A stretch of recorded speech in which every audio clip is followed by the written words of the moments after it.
Olá, eu sou o pastor André de Pirassununga e estou aqui com você mais uma vez para gravar uma série sobre valores. Nosso manual Apacentai esse ano, que Deus inspirou a vida do nosso pastor Joel Estevanato, presidente da nossa regional Mandaqui Bragantina, através do manual Apacentai, que dirige as nossas mensagens dominicais e também as nossas reuniões de pequenos grupos, com a ideia de fomentar bem a pregação na mente, no coração, durante a semana, trabalhando no mesmo tema, com diferentes versículos no dia a dia, no devocional, nos grupos pequenos, para que a mensagem da palavra de Deus ela fique bem fixada no coração. Então eu quero te convidar você para estar conosco durante esta série, onde nós vamos falar sobre valores indispensáveis na formação de líderes. Valores indispensáveis na formação de líderes. Uma série de 4 episódios que vai abençoar muito a sua vida, voltado não só para a liderança em questões de empresa, trabalho, igreja, mas principalmente na célula macro da sociedade, que é a família. Tudo começa dentro de uma casa, dentro de um lar. Não tem lugar melhor para se formar líderes do que dentro do lar, do que entre a vida do casal que Deus formou, homem e mulher. Então nós temos muito a aprender com essa série. Quero convidar você para se inscrever no nosso canal, quero convidar você para ativar os sininhos das notificações, compartilhar este vídeo com mais pessoas, que certamente vai edificar a sua vida. Fique conosco com mais um Conectados com a Palavra.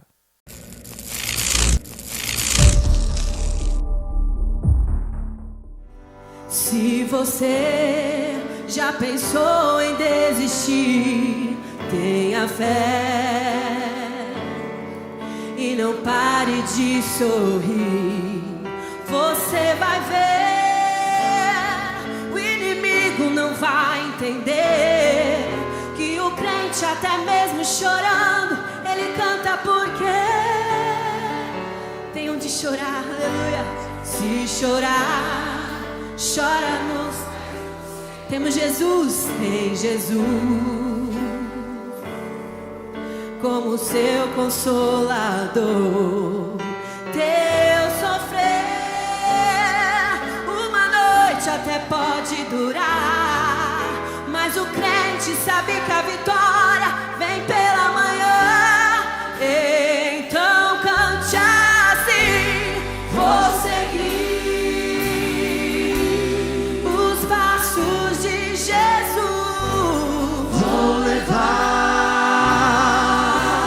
comigo a minha cruz.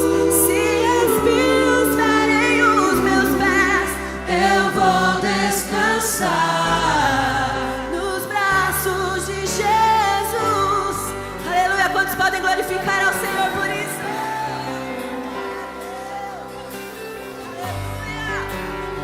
Você não pode parar, olhe para Jesus, Ele é o nosso alvo. Se você já pensou em desistir, tenha fé e não pare de sorrir. Você vai ver, o inimigo não vai, que o crente cante.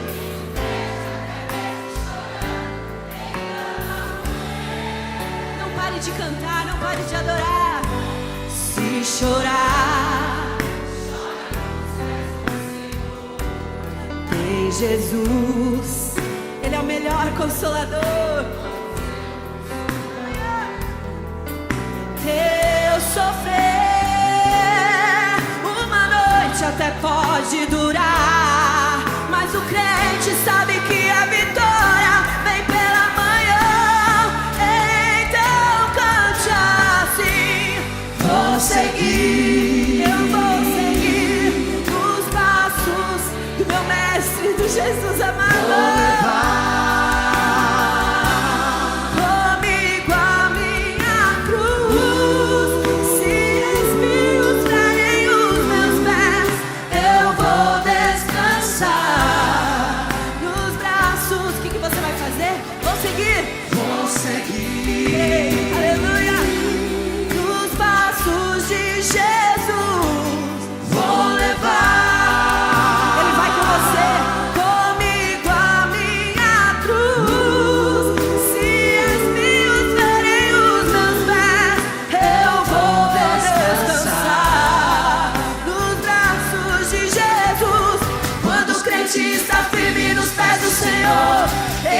passa pela prova cantando louvor.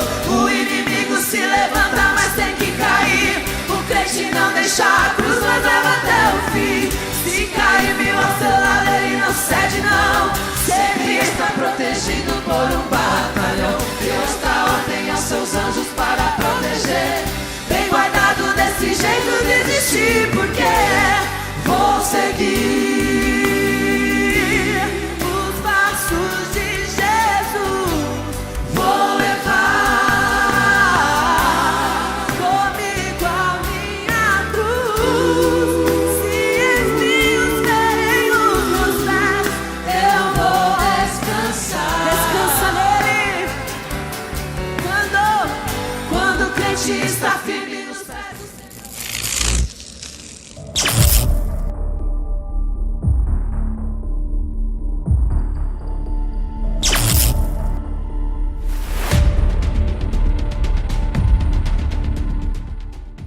Nesse primeiro episódio, eu quero tratar com você sobre um subtema: valor que aprendemos com as crises. Hoje nós precisamos aprender, nós vamos estar falando nessa série toda sobre o livro de Ruth e de um personagem aqui que nós não somos acostumados a falar dele, mas um dia em minhas meditações bíblicas eu pude ler e entender alguns valores aqui nesse livro de Ruth, que nós vamos estar falando durante esses episódios, mas hoje especificamente nós vamos abrir falando dos valores que nós aprendemos com as crises. Como lidar com as crises? Porque nós precisamos aprender algo muito importante, que as crises fazem parte da vida.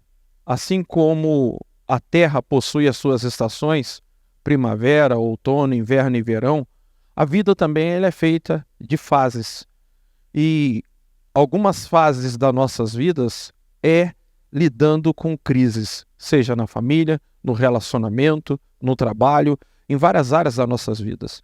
E algumas pessoas não sabem bem lidar com as crises. Têm os comportamentos errados durante as crises. E olhando para esse texto, eu quero ler com você na tradução da NVI, com você o livro de Ruth, o capítulo 1 do livro de Ruth, a partir do versículo 1, que diz assim: Na época dos juízes, houve fome na terra. Um homem de Belém de Judá, com a mulher e os 2 filhos, foi viver por algum tempo. Foi viver por algum tempo. Foi dar um tempo, né? Porque estava tendo fome na terra, então ele foi dar um tempo daquela situação, certo? Foi viver por algum tempo nas terras de Moabe. O homem chamava-se Elimeleque, sua mulher Noemi, e os seus 2 filhos, Malom e Quilion, eram efrateus de Belém de Judá. Chegaram a Moabe e lá ficaram. Morreu Elimeleque, marido de Noemi, e ela ficou sozinha com seus 2 filhos. Eles se casaram com mulheres moabitas, uma chamada Orfa e outra Ruth. Depois de terem morado lá por quase 10 anos, morreram também Malom e Quilion, e Noemi ficou sozinha, sem os 2 filhos e sem o seu marido. Observe você que Belém é chamada de casa do pão.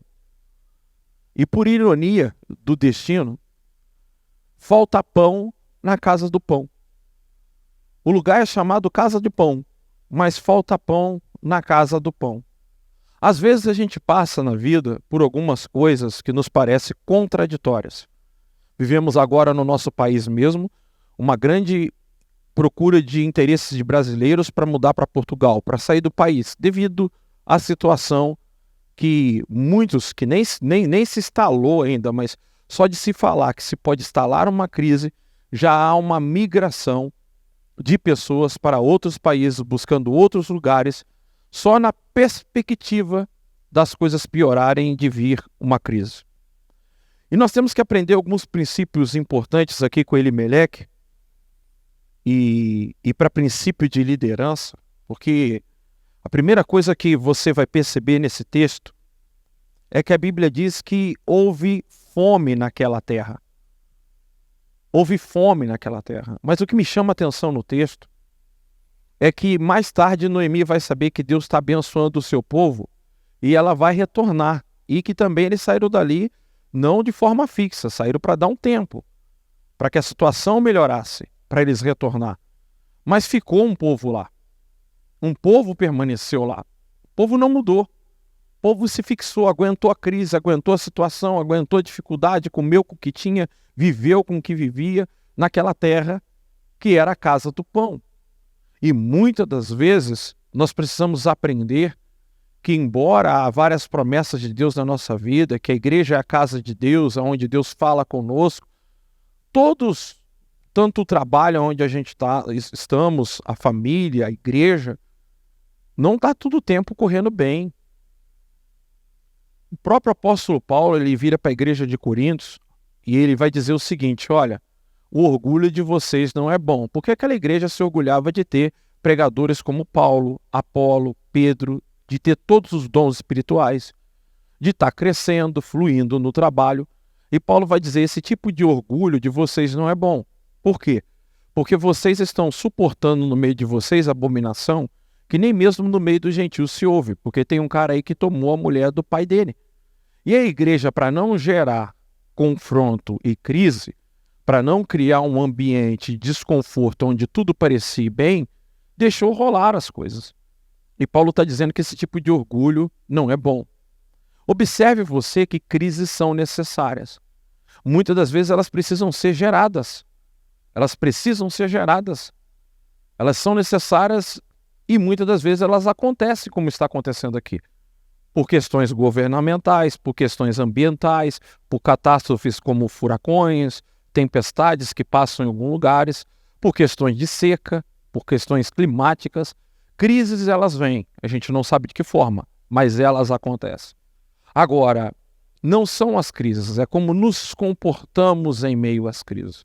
E a primeira coisa que eu observo em Elimeleque é que ele faz uma coisa que Tiago nos adverte no capítulo 4, no versículo 13 em diante. Ele diz assim, ó: você que diz, amanhã irei para tal cidade ou para tal lugar, lá vou negociar, lá vou plantar, lá vou edificar.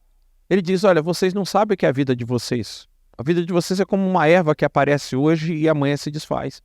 Ao invés de dizer, vocês devem dizer, se o Senhor quiser e se estivermos vivos, faremos isso ou aquilo. E ele diz, presunção dessa forma é maligna. Observe que a ideia dele é por um tempo. Por um tempo. Vou ali um tempo, essa crise aqui se resolve e volto. Né? E o que vai se instalar é uma crise pior. Pior do que se tinha no lugar onde estava. Se foge de uma crise e se enfrenta uma crise pior. A vida ela é feita de ciclos. E dentro desses ciclos, quando a gente não aprende, eles se repetem. Os ciclos, a gente precisa aprender a sair deles. E muita gente vive dentro de um ciclo vicioso. Por quê? Porque não sabe lidar com aquela situação que vem sobre a vida dela e ela vai vivendo em torno daquele problema a vida toda. Então a primeira coisa que eu aprendo com Elimeleque é que a vida dele é dirigida pelas circunstâncias. Ou seja, aonde as circunstâncias for favoráveis, eu vou ir. E a gente tem que aprender uma coisa com a Bíblia, que a primeira coisa que nós temos que aprender é ser pessoas que possuem raiz, que têm raízes bem fixas. Raízes como árvores que suportam o calor, o inverno, o verão, o outono. A Bíblia diz que o justo está plantado na casa do Senhor. O justo está plantado na casa do Senhor. Eu, quando era construtor, pedreiro, e morava em uma cidade pequena, de 20 mil habitantes, cidade com dificuldade de emprego, de criação de trabalho, tinha que sair muito para trabalhar fora e às vezes passava uma semana fora de casa. Tinha 2 filhos pequenos e tinha ministérios na igreja, mas muitas das vezes abandonei esse ministério para poder ir trabalhar, para suprir a necessidade da minha família. Mas o que era engraçado, que também outros irmãos da igreja que eram pedreiros não saíam para fora e ficavam uma semana toda fora de casa igual ficava. Permaneciam ali pegando bico, trabalhando em outras coisas, até que surgisse novamente o trabalho da área deles, da profissão, que pudesse ganhar um dinheiro, mas permaneciam perto das suas famílias e na igreja. Eu não. Eu já seguia as circunstâncias. Se falasse que em tal cidade o serviço de pedreiro estava prosperando e estava pagando melhor, eu ia. Só que sacrificando meu tempo com filhos e família. Sacrificando meu tempo com a minha esposa. Elimeleque ainda fez uma coisa boa, que levou a sua família consigo. Mas veja como a cabeça dele. Uma segunda coisa que eu quero chamar a atenção aqui, para mim isso aqui é a pior coisa que se pode ter na vida de uma pessoa para se desenvolver sua liderança. O texto vai dizer que ele foi para lá por algum tempo. Ou seja, vamos dar um tempo disso aqui. Vamos dar um tempo dessa crise, vamos dar um tempo dessa terra onde há fome. Vamos dar um tempo. Até que a circunstância mude. Então vamos dar um tempo, e o tempo, a ideia é essa, dar um tempo até que a circunstância mude. Eu fico refém da circunstância. Eu fico refém da situação. Então a Bíblia diz que ele foi fazer isso por algum tempo. E você vai ver que algumas pessoas, quando estão com crise no casamento, o que elas dizem? Vamos dar um tempo. Vá um tempo para a casa da sua mãe, ou vou para a casa do meu pai, ou vamos dar um tempo e nos separar. Imagina os filhos crescendo nesse ambiente. Esse ambiente que eu quero dar um tempo, eu preciso de um tempo. Ou aquela pessoa que você tem um problema de relacionamento e você precisa resolver com ela, e você começa a conversar e ela não quer tratar, ela não quer ser repreendida, ela não aceita o confronto, ela diz, me dá um tempo para pensar. Me dá um tempo que eu ainda não estou preparada para isso. Me dá um tempo que agora não é hora de eu conversar sobre isso. Só que, na verdade, às vezes, veja aqui, eu não quero dizer que, dependendo do nosso estado emocional, não vale a pena adiar uma conversa para que você esteja num estado de espírito bom para resolver aquela situação. Não se deve se falar quando está com raiva ou com ira. É hora de fechar a boca, realmente. Mas você tem que fixar uma data, um momento para conversar.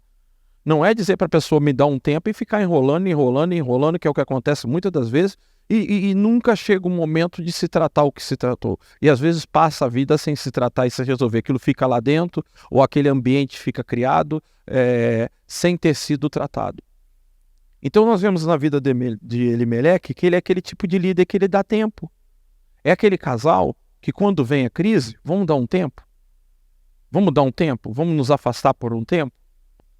Vamos dar um tempo desse relacionamento? É aquela pessoa que quando você quer tratar uma situação com ela, vamos dar um tempo, como eu expliquei aqui, de alguma forma é sadia. Quando ela diz, me dá um tempo hoje, sexta-feira nós conversamos. Ela vai orar, vai colocar o coração dela diante de Deus e vai dizer, Senhor, tira toda a raiva, para que quando eu for sentar com essa pessoa eu tenha sabedoria no falar, eu tenha entendimento, as minhas palavras sejam temperadas com sal, como diz a tua palavra, e aí você vai confiar na graça de Deus e conversar com aquela pessoa para resolver aquele confronto.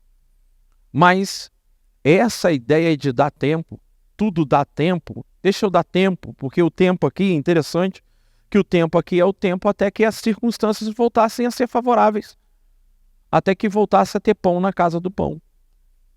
Mas um povo fica lá. Como é que esse povo ficou e permaneceu? Como é que esse povo fixou raízes lá, mesmo em tempo de crise e de fome? Como Elimeleque se sente no direito de dar um tempo e o povo de Israel fica lá em Belém, permanece na terra, mesmo em tempo de fome? Já pensou sobre isso?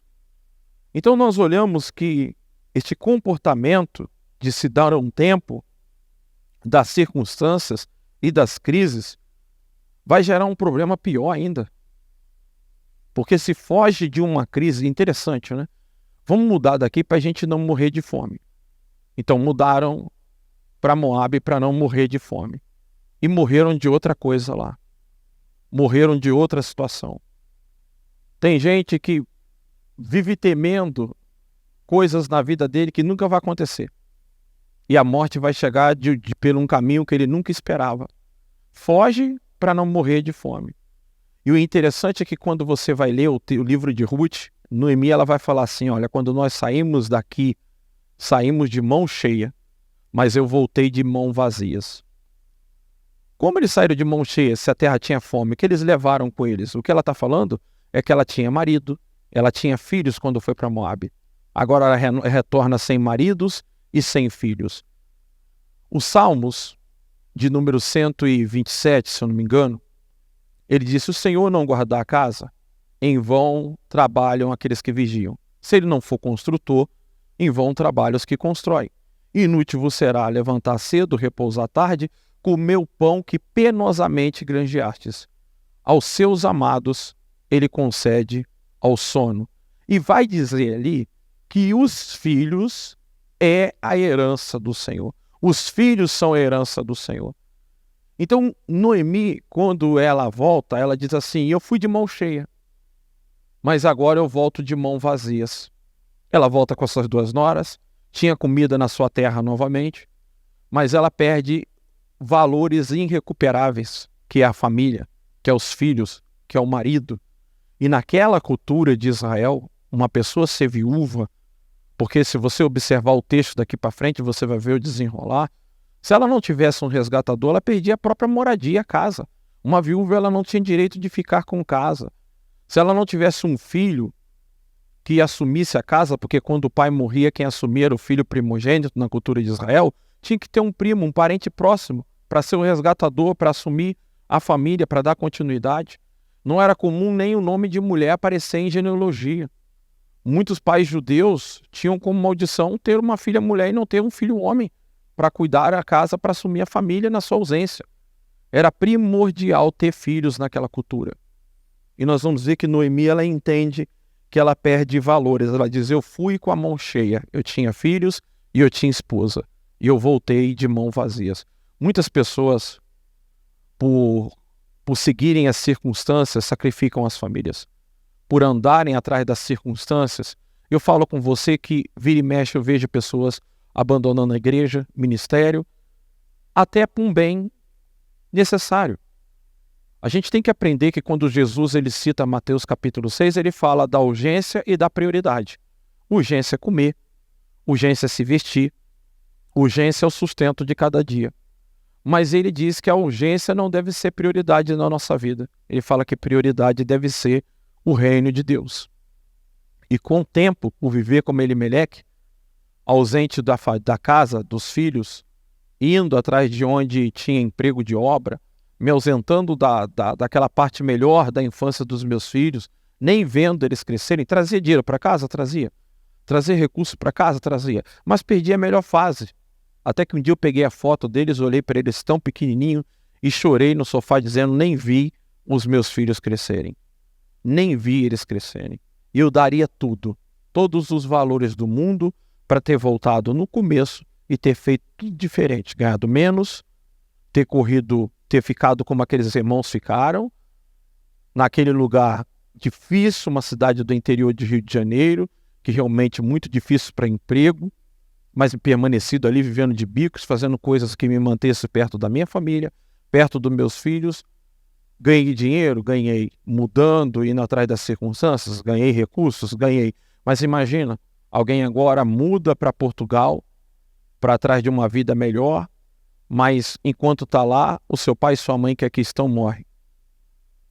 O seu ente querido parte. Né? Nessa ausência, nessa ideia de que dá tempo, tudo tem tempo, vou lá e vou conseguir. Me lembro que o sonho da minha mãe era me ver trabalhando de motorista, de uniforme na empresa, e no dia que eu entrei na empresa, que eu passei, que eu coloquei o uniforme, que eu vinha para casa para mostrar para ela, quando eu olho de dentro do ônibus que eu estava, um movimento de gente na rua, minha mãe estava infartada dentro de casa, havia morrido. Observe você, na nossa mente, essa questão de dar um tempo, e que nós temos esse tempo, que realmente esse tempo existe, nós perdemos tantas coisas preciosas na nossa vida. Então, eu quero destacar nesse primeiro episódio, nessa primeira mensagem, que se tem uma coisa que você não vai encontrar de bom numa liderança, é uma pessoa que foge das crises, foge dos confrontos. E quando eu falo crises aqui, eu falo que às vezes a crise pode ser uma crise no relacionamento onde se depende de sentar, olhar no olho do outro e conversar. Não ficar adiando, não ficar fugindo da realidade, do confronto, daquilo que precisa ser tratado. Não dizendo: olha, eu não quero conversar sobre isso agora. E nunca conversando sobre o assunto. Nunca marcando uma data, um horário para conversar sobre o problema. Elimeleque é daquele que diz: olha, vamos para lá dar um tempo. E ele está esperando, ele é refém de que as circunstâncias em Belém mude para que ele volte. as crises e em meio às crises nós podemos gerar e produzir soluções. Ou podemos ser o meio de Deus, ser a solução para aquela crise, para resolver aquele problema. Tantas coisas boas surgem e aprendemos em meio às crises. Então, tome muito cuidado. Eu não estou dizendo que não devemos mudar, que não devemos ir para outro país, quando temos a direção de Deus, quando temos a direção do Espírito Santo. Agora, quando é fugido dos problemas, quando é dando um tempo de um problema aqui, achando que eu não vou encontrar o problema lá. Eu me lembro que um dia eu estava no sítio do pastor lá em Muriaé, um lugar que uma casa da outra era quase 1 quilômetro de distância. Ele falando da vinda de Jesus, eu falei com ele, pastor, num lugar igual esse aqui, olha, não se vê nem casa. Como é que vai ter problema num lugar desse aqui? Olha que lugar sossegado, só barulho de sapo, grilo, um lugar distante, não tinha nem energia. A gente tinha que ter, cada um tinha lá seu gerador no seu sítio. Num outro dia, chegou um casal correndo lá, por dentro do sítio, eu estava arrumando a cerca, e na rua um cara com o pescoço furado, vazando sangue. Ele falava, o sangue jorrava pelo pescoço dele, e eu tentando acalmar ele. Briga por causa da mulher, um com ciúme. Imagina num lugar daquele ali, uma mulher só para os dois, olha a crise gerada. Brigando, o cara caiu com o pescoço no galho, daqui a pouco a polícia estava lá, e eu falei, não existe lugar do mundo que tenha tranquilidade. Nesse mundo, para onde nós formos, nós precisamos entender que as crises virão. Agora, viveremos fugindo das crises? Viveremos dando tempo das crises?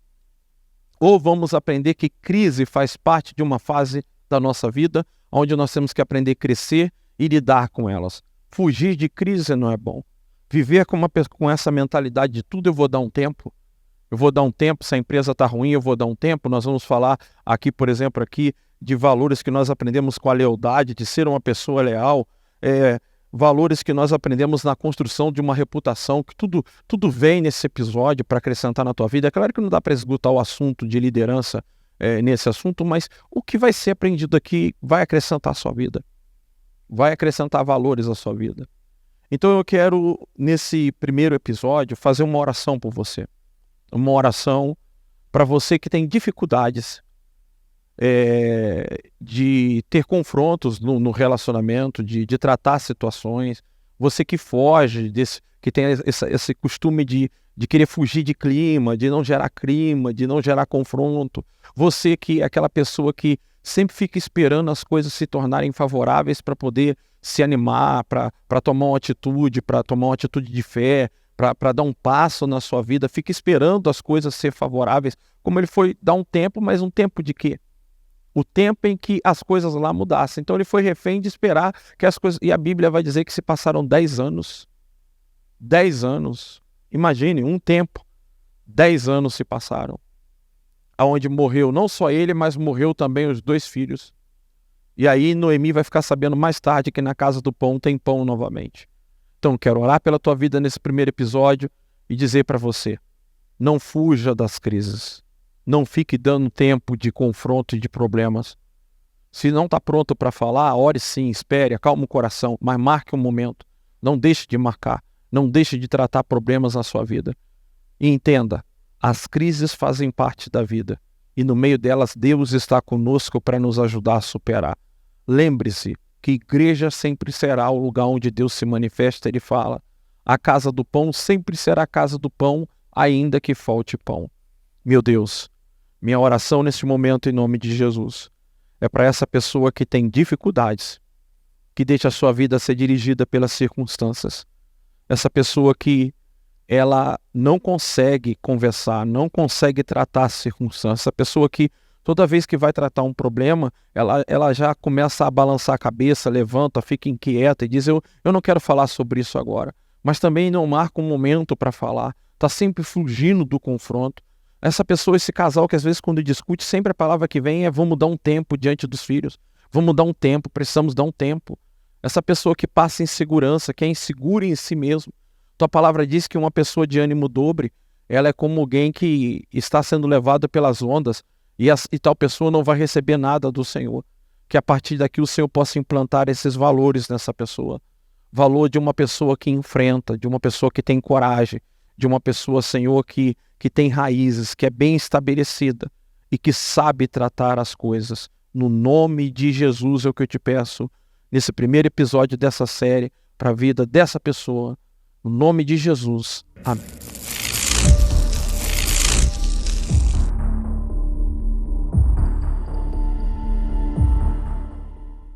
Meu convite a você agora que está nos assistindo é para contribuição. Você precisa entender a importância da contribuição no reino de Deus. Eu tenho falado muito com a igreja da importância de eles não deixarem de pegar esse envelope quando entram no culto, mesmo quando não tem nada para colocar no envelope. Quero ler com você Gênesis, capítulo de número 28, a partir do versículo 10. Uma coisa interessante. Jacó sai de casa fugido do seu irmão Esaú e ele sai sem nada. Ele sai só com o cajado dele, sai totalmente duro. Sai com rumo para uma determinada região. Mas ele sai realmente sem nada, sem dinheiro e sem nada, só com o cajado nas mãos. E no meio desse percurso ele vai dormir num lugar, ele vai deitar com a cabeça na pedra. Vai dormir no meio da estrada com a cabeça na pedra. O versículo 10 de Gênesis 28 nos diz o seguinte: Jacó partiu de Betseba e foi para Harã. Chegando a determinado lugar, parou para pernoitar, porque o sol já havia posto. Tomando uma das pedras dali, usou-a como travesseiro e deitou-se. Imagina um patriarca dormir com a cabeça na pedra, né? Tem vezes na vida que nós estamos dormindo com a cabeça na pedra. E teve um sonho no qual viu uma escada apoiada na terra, e o seu topo alcançava os céus, e os anjos de Deus subiam e desciam por ela. Ao lado dela estava o Senhor que lhe disse: Eu sou o Senhor, o Deus de seu pai Abraão, Deus de Israel, de Isaque. Darei a você e os seus descendentes a terra na qual você está deitado. Seus descendentes serão como o pó da terra, e se espalharão para o oeste e para o leste, para o norte e para o sul. Todos os povos da terra serão abençoados por meio de você e da sua descendência. Estou com você e cuidarei de você aonde quer que vá, e o trarei de volta a essa terra. Não o deixarei enquanto não fizer o que lhe prometi. Quando Jacó acordou do sono, disse: Sem dúvida, o Senhor está nesse lugar, mas eu não sabia. Teve medo e disse: Temível é este lugar, não é outro senão a casa de Deus. Esta é a porta dos céus. Na manhã seguinte, Jacó pegou a pedra que tinha usado como travesseiro, colocou em pé como coluna e derramou óleo sobre o topo, e deu o nome de Betel àquele lugar, embora a cidade anteriormente era chamada Luz. Então Jacó fez um voto dizendo: Se Deus estiver comigo, cuidar de mim nessa viagem que estou fazendo, prover-me de comida e roupa, e levar-me de volta em segurança à casa de meu pai, então o Senhor será por meu Deus. E esta pedra que hoje coloquei como coluna lhe servirá de santuário de Deus, e de tudo que me deres, certamente te darei o dízimo.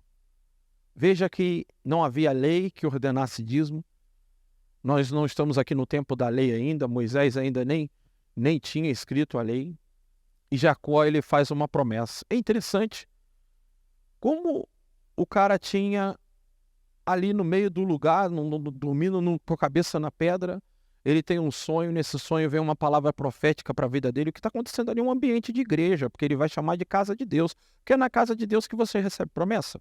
Não é na casa de Deus que Deus fala com você, que vem as palavras de promessa para a tua vida, onde Deus libera a bênção. Deus está em sonho pregando para ele, falando: eu vou te abençoar, eu vou te guardar, eu vou fazer o que eu prometi aos seus pais, você vai ser uma bênção, o que eu estou falando vai ser cumprido sobre a tua vida. Aí ele acorda, e quando ele acorda, ele diz: olha, esse Deus estava nesse lugar e eu não sabia. Esse lugar é a casa de Deus. E por ter consciência que ele teve palavra, que ele teve na casa de Deus, ele vai fazer uma oferta, mas ele não tinha oferta. Ele pega a pedra que ele estava deitado, como alguém que pega um envelope vazio na hora do culto, mas tem a preocupação. Ele pega aquela pedra e ele diz: olha, essa pedra é o que eu estou oferecendo como hoje um acordo entre mim e o Senhor. Se o Senhor me abençoar, se o Senhor me guardar, se o Senhor me levar em paz e me trazer de volta à casa do meu pai, em tudo que o Senhor me der, eu te darei o dízimo de tudo. O que Jacó tinha naquele momento? Uma pedra. E o que é interessante, ele tinha consciência de que ele tinha que ofertar. Mesmo não tendo oferta, ele tinha que fazer um compromisso de oferta. Então, nesse momento, eu quero desafiar você, que está sendo colocado aí no nosso link o Pix da igreja para que você possa fazer sua contribuição. E você que talvez nesse momento não tem, faça um voto com o Senhor. Faça um voto com Ele no seu coração. Faça um voto com Ele de que se Ele abrir uma porta para você, você vai passar a ser fiel a Ele, você vai contribuir com a obra missionária, você vai ajudar para a obra missionária, você vai ser fiel na casa de Deus, abençoando a obra de Deus com o seu dízimo. Faça esse compromisso com o Senhor. Observe que Jacó se torna um dizimista antes de ter uma igreja ou um prédio construído. Ele participou de um culto com Deus no meio do caminho, no meio da estrada. E ali aquele cara, ele vira um dizimista. Então eu quero falar da importância de você ser um dizimista na casa de Deus, de você ser um contribuinte e agir pela fé, sobretudo pela fé. Eu quero orar agora, nesse momento, por você que vai fazer essa contribuição. Meu Deus, abençoe essa pessoa que está me assistindo agora nesse programa Conectados, que está preparando a sua contribuição, que vai ter esse tempo para contribuir para o seu reino, para com a sua obra, porque nós percebemos que não existe culto sem oferta, Senhor. Não existe culto onde tenha louvor, tenha pregação e não tenha oferta. Nós estamos vendo aqui que ele para ali naquele caminho, ele deita com a cabeça na pedra, ele tem pregação, ele tem os anjos subindo e descendo. O texto não diz que estavam cantando, mas estavam subindo e descendo aquela escada, e ele acorda e ele faz uma oferta mesmo sem ter oferta. Porque aonde tem culto precisa ter oferta. Que o Senhor abençoe essa pessoa que está contribuindo nesse momento, em nome de Jesus. Celebrai com júbilo ao Senhor, entoai louvores ao Deus Criador, pois é grande em força e poder, e com majestade voltará. Ele habita nas alturas, o seu trono está no céu, suas mãos governam a terra, com autoridade e poder, para sempre, e poder, para sempre. Celebrai com júbilo ao Senhor, entoai louvores ao Deus Criador, pois é grande em força e poder, e com majestade voltará. Chegamos ao final desse episódio da série. Fique com a gente. Estamos falando de valores que aprendemos na formação de líderes. Há conteúdos muito importantes para você nesse canal do YouTube, na página da nossa igreja, onde não só tem ofertado esse programa Conectados com a Palavra, mas também os cultos da igreja, os cultos matinais, os cultos noturnos, os cultos que tem pela tarde, os trabalhos que tem nessa igreja. Então é muito importante você se inscrever no canal, muito importante você ativar o sininho, muito importante também você compartilhar. Prepare o teu coração para os próximos episódios que vêm do Conectados. Muito obrigado pela sua atenção, muito obrigado por esse tempo que você tem prestado a nos ouvir e com certeza recebendo valores da palavra de Deus no seu coração, na sua vida. Que Deus te abençoe grandemente em nome de Jesus.